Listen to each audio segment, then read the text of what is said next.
Well, tonight, a heartfelt gift to the family of a fallen officer from the community she loved and served. Emily Longnecker shares the grassroots effort to support Breann Leath's legacy.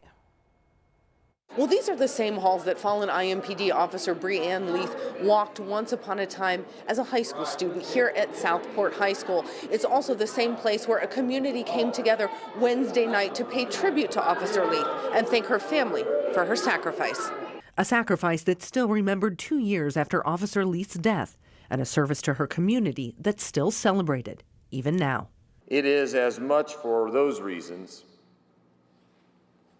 as it is for her final act of service that she remains an inspiration to all of us and will forever so.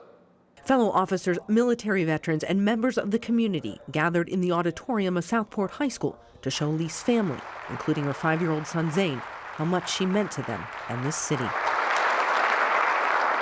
The family received a check for $20,000 towards a trust fund for Zane, who was only 3 when his mom died. I was working the night that Breann was shot and killed, and I felt that I needed to help in any way I could. Perry Township Canine Officer Ronald Capps didn't know Officer Leath, but spearheaded the efforts to collect money for Zane.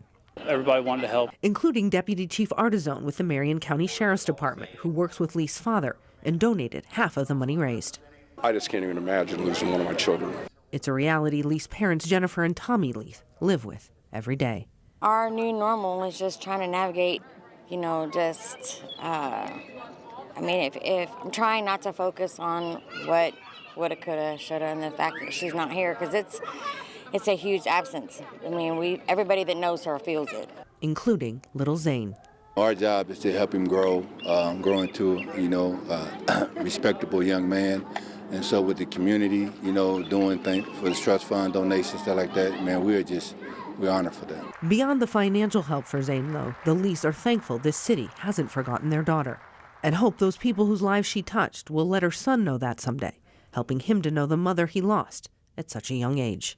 He needs to hear stories not just from us, but from people that she really affected. Certainly will be remembered. There's currently a GoFundMe for anyone still wishing to donate to Zane's trust fund. We've got that link at WTHR.com.